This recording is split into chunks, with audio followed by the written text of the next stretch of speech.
So apparently the war in Iraq is over. President Biden making the announcement that the combat in Iraq, we'll play this soundbite here and I'll get your reaction to it.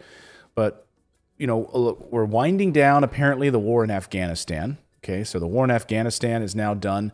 But then, of course, we have we see continued airstrikes in Afghanistan. So what about the war in Iraq? We haven't heard much about that. Who even thought, like, are we still at war in Iraq? I guess we are. 20 years later? How long? I mean, it's the same thing as Afghanistan, 20 years later? Do we even know how many wars we're in right now? Like we're in Somalia, Yemen, Iraq. We destroyed Libya. Where else? I mean, we've never found a war we didn't like.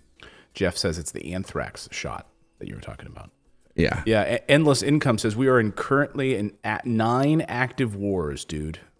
9. Well, and they can't even, you can say we're in 9 active conflicts because they've never declared war. They've never been declared war by Congress. Yeah. Yeah. So we haven't, the last time we declared war was in Korea, by the way. Like, we haven't had a war resolution from Congress since Korea. So even the Vietnam War was not the Vietnam War is war. actually called the Vietnam conflict. Right.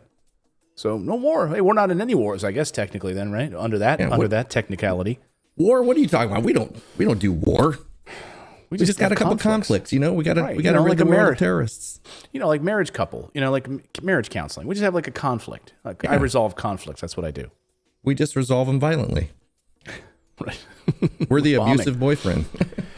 So here's what President Biden announced yesterday in his move towards ending the combat in the war in Iraq. Sorry, pull this up here. The combat mission in Iraq will officially end by year's end. Now, during a meeting at the White House with the Iraqi Prime Minister, President Joe Biden stressed the U.S. is not turning its back on a strategic partnership.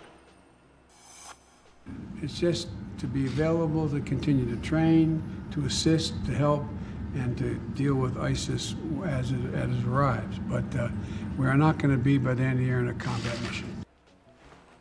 Iraq has demanded an end to the combat mission, and the announcement. So, okay, just let's go back a little bit here. So, we're not going to be in a combat mission by the end of the year, but we're going to be there in helping you and all the support going after ISIS as it arrives. So, okay, just to be clear.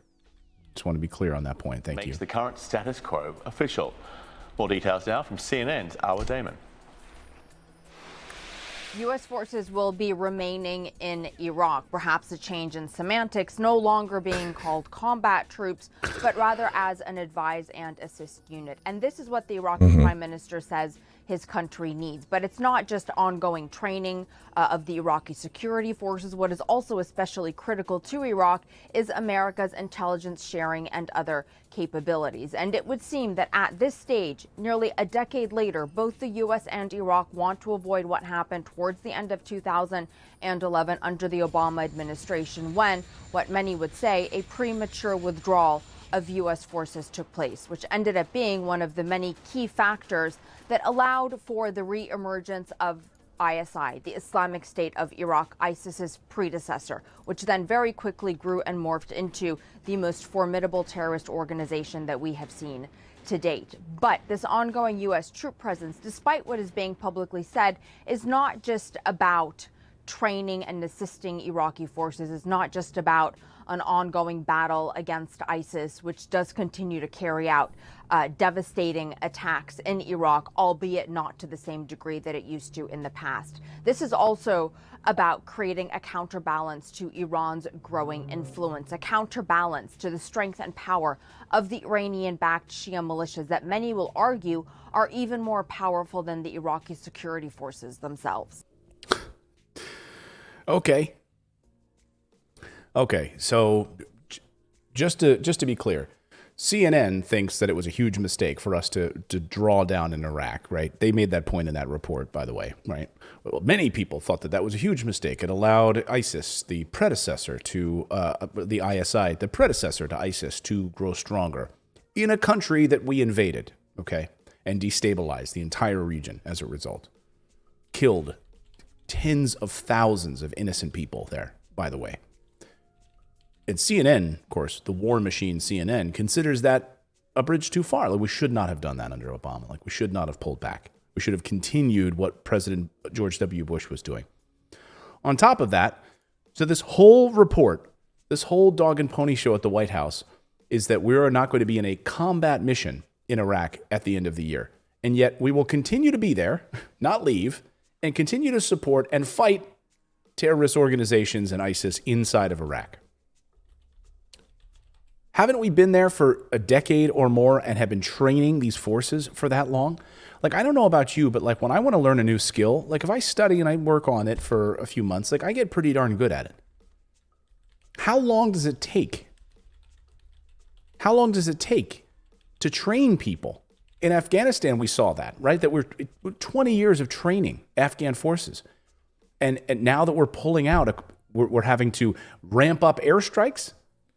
Because what, are they just not trained well? Like, are we not good at training people? Or is it that they have no interest in learning and becoming a warring nation like we are?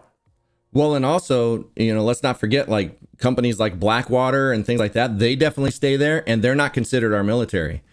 They're considered a private organization, so they don't fall under any of our treaties, any of our rules, any of the stuff, because they are an independent contracted military. Basically, they're basically what do you call them? Hired guns. Yeah, well, mercenaries? Mercenaries, yeah, they're basically mercenaries. So they're going to still be there. They're not going anywhere. No, they'll stay there, and they'll continue to be paid in gallons of cash. One of you, I won't name names, one of our viewers, you sent me an email the other day. I said that where you were stationed in Afghanistan, you said the amount of money, that just bags of money that they just hand these people. And you sent me pictures of like the bags of money just on the beds, that the US dollars just like plop down there in front of these people. Just paying these people off. Ridiculous. So now, we still have to be in Afghanistan. The United States has increased airstrikes in the support of Afghan forces over the last several days, and we're prepared to continue this heightened level of support in the coming weeks if the Taliban continue their attacks.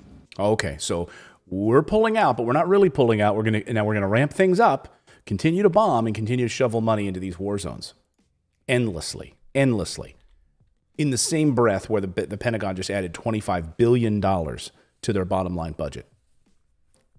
Larger than President Trump's budget. And so-called progressives only want to reduce the military budget by 10% anyway. So again, the military-industrial complex will never be put back in its bottle. It's too big. It runs the show. It runs government. It runs everything. And remember, the military-industrial complex in the United States continues when these these leaders go back to being civilians. When they're out of office, these senators, these House of Representatives, these presidents, they go back to private life. The military-industrial complex is still there. They know that they have to wait through the wind, whatever way the wind blows politically for a few years, but they will always be taken care of, and their military budget will always be increased. It'll never go down. It'll never go down. And like I say all the time, like General Wesley Clark said, when you're a hammer, every problem has to look like a nail. So we have to find war to justify that budget. We have to. Like, if we don't find war and they don't spend that money, then what are they going to do? It's like, and think about it. If we spent the same amount of money on our military to help people, we'd have far more results, far better results than we do with what we're doing. We actually have the adverse effects. We have what's called blowback with our foreign policy. Whereas if our foreign policy was to help people with that money, it'd be positive blowback. No, it's never going to happen. No. It's never going to happen. The more we can more we can build bombs, it's going to be better off for the military. Absolutely. So, war in Iraq over? I guess so. Thanks for subscribing to the channel. You can also become a channel member by going to morninginvest.com/join, where you can stick it to the mainstream media and support independent journalism. We're able to bring you the stories that you won't see on any of the major billionaire-backed networks. Thanks so much. We'll see you next time, everyone.